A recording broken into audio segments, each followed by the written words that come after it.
One tatty Krytac. I'm not telling you cunts what we're doing. You'll have to wait to the end. It's a surprise.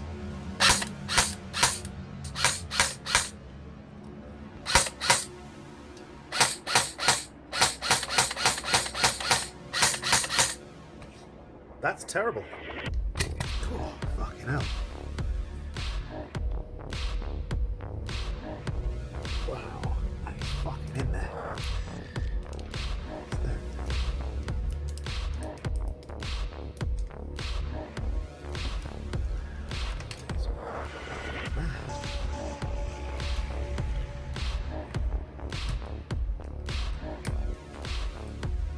What the fuck is causing that?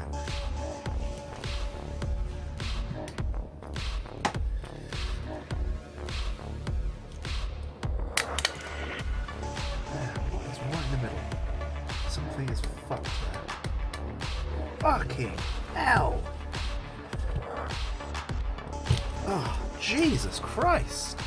I think the gearbox casing is warped inwards. Because I've had fussy gearbox casings before, I've had a few fucking fussy ones with Krytac in other ways. I've never had it where you can't close the gearbox casing. I've never had that, ever. And I think it is literally this material here. That's what it is. Now I don't know how that's come to be. I really don't. But I'm going to bore that out, remove a tiny bit of material and bring it down a little bit so that we can at least close the gearbox casing.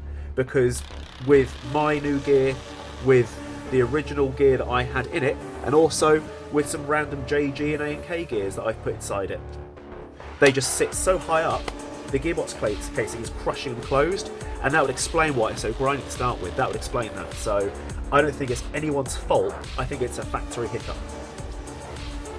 That's all I can say on it, so let me fuck with it a little bit.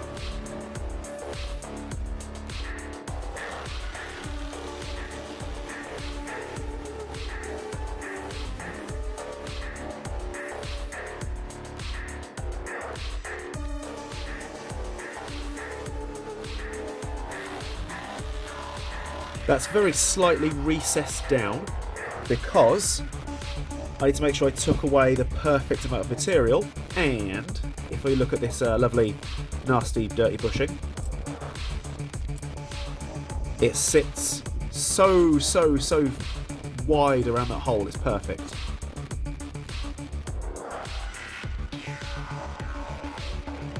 I had no idea when I started this fucking build that it was going to be this horrendous. I had no idea. Just no idea. So, here's what I've had to do. I have removed material from the top of the axle on this 24:1 helical gear. I've polished out every single corner so that it is lovely and smooth in every single place it can possibly be lovely and smooth. And I reckon I've taken about 2mm off of the length of the axle, in the fat part anyway. I've had to remove material, a lot of it, from these holes here.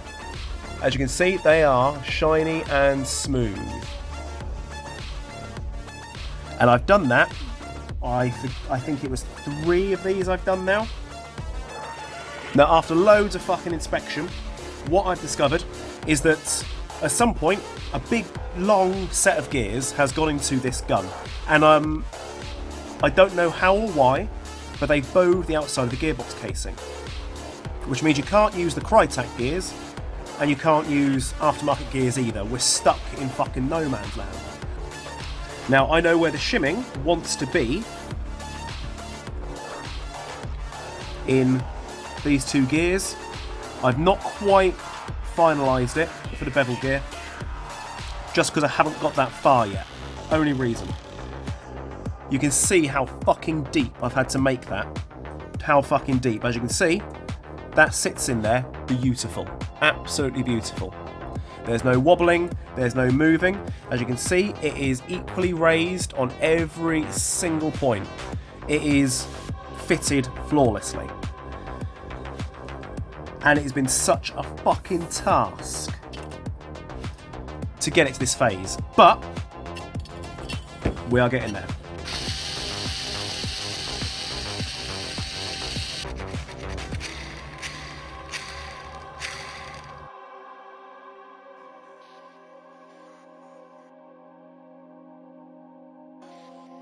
Okay. Back together, as standard, but with high torque gears inside it. Now, there's a couple of bits I've not yet put inside that yet. Blah. We are literally trying to make sure the gears are happy. I've not put a new motor in, nothing. So compared to how it did sound before, versus how it sounds now. Now this has got helical gears in it, and they're high torque helical gears. They're 24-1, not mad, but they're always going to be different sounding to regular gears. There's more surface contact, and it will always sound very slightly different. Nothing you can do about that. Now I get to open it all back up again. We're going to change out the spring, change out the piston head, the cylinder head, the fucking works.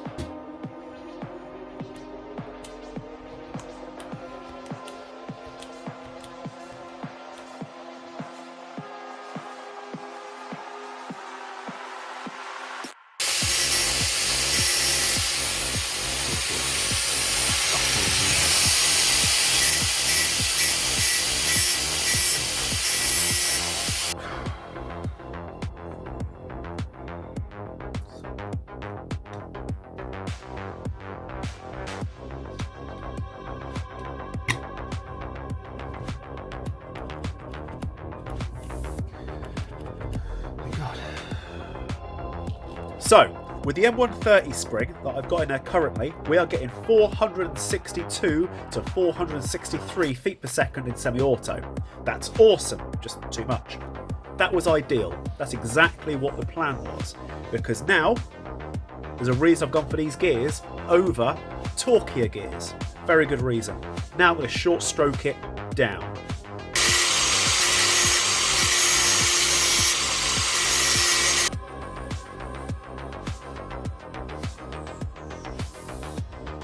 Hop set 0.3s, chronoing 0.2s. Gate wall fet fitted, lock to semi. Pre-cock engaged to its fullest. 427, 428, 427, 427, 425, 428, 426, 426, 424. 426, 425, 425, 425, 427, 425. So as far as fucking annoying and time consuming and difficult builds go, this is just fucking exceptional. This is the cream of the crop of cunts. There's no one to blame for what was wrong with this gun. It just looks like a factory error. Nothing more, nothing less. I had to do things to this that I've never had to do before. Boring out deeper slots for the bushings. Machining away sections of the cog that sits on the other side of the selector. Because I had to sit all the bushings fucking so much fucking deeper, I couldn't use the ambi selector. It wasn't plausible. And fortunately, the customer was happy enough with that. He said he doesn't use it, it's very stiff anyway. I'll give it a quick respray. It'll wear off in time because it is just a quick respray of paint. Just make it a bit nicer for when he gets it back, you know. It's just nice, I think. I do it quite frequently. Exceptionally pleased with how well this turned out because the gun sounds so good. I do like the sound of helical gears, you know, to the untrained ear. It sounds like it is not grinding or whining, it just sounds whirry. It sounds far more mechanical than you expect. And when you mix that up with the pre-cock that I've got going on, it just sounds good. It just sounds really, it's satisfying. You know? It's like squeezing that big fucking spot. It's really, really satisfying, man. The things I did to this that were special is that I've been doing a lot of guns with full pre-cock and using either standard gears or really mad high torque gears. So what I thought to do with this one is, well, we want to use lots of pre-cock. We don't put too much stress on it. What can we do to limit that? And something I've never done before is take 24-1 helical gears and short stroke them, and then short stroke the piston as if I were doing a slightly higher speed build. I've never done that before, and I thought, I wonder what happens if I do that. I wonder. These guns are designed to do fucking an M120 out of the box. So having a 130 in there, like I've done, you know, that is a bit more strain you'd normally be under, and in pre-cock. But the gears can take it, and the motor can take it. We don't need to drag that piston all the way to the back on each shot. We don't need to do that, especially if we're only aiming for 400 to 420, which is what the customer wanted. We don't need to do that. So let's limit that strain, because you can take, you know, an M100 spring, and the tighter you crush it, the harder it gets. It's equally as easy to take an M120 or M130 spring and squash it up. But when it gets to that certain point, it starts to get really, really tight. And I thought, well, let's make it so it's at that point that I believe is the stress point. So I put the spring inside the piston, and I pushed it all the way down to see when I felt was the toughest point of that spring. And that was an M120. I did it with the standard springs inside it, and it was an M95 I think he had in it. And I then did the same thing with an M130. And I found the breaking point was not far off when it started to get a lot of strain, you know. Then I put it onto a nice set of digital fucking weighing scale, fucking pulley, whatever the fuck that thing's called that I don't know the fucking name of. And I tested the strain. It's all around the same. Between an M100 and an M110, it was kind of the same. And M120 to M140 was the same. And I thought, well, fuck it. Let's do an M130. Let's put it inside. And let's short stroke it a little bit and see what happens. And what I got was less pre-cock required. The piston didn't have to go all the way back. And it really sped up the cycle time because it's going 4/5 of the way back rather than all the way. That is why I went with a vented cylinder, because I wanted to let air in at a certain time. It's all about letting the right amount of air into me at a certain time. Now, I've done builds in the past, and I get the fucking odd comments, really odd comments, you know, why did you use a vented cylinder in that length of barrel? And I explained in the video, I've had to put a fucking vented cylinder into this really long barrel because I found the full cylinder, because the gun still does select fire, it's only doing 320, 330, it was just coughing, it sounded like it was laboured and annoyed. But with the vented cylinder, it sounded fine, and the power was exactly the same. It was letting air in at the right time, and that's something people kind of forget about, letting air in at the right time. Now the air is going to go in through the hop unit, it's going to go in places, loads of fucking places that air can go into it. Alright, but I like letting air in at a certain time, so I short stroked this to the point where it only just opened up, so that then it would push the rest of the volume down that barrel to get it to 420. That's what I did, and it worked. I am fucking satisfied. It was pissing me off, I was angry with the gun, I didn't like it. Oh, it was so frustrating. The outcome, very pleasing indeed.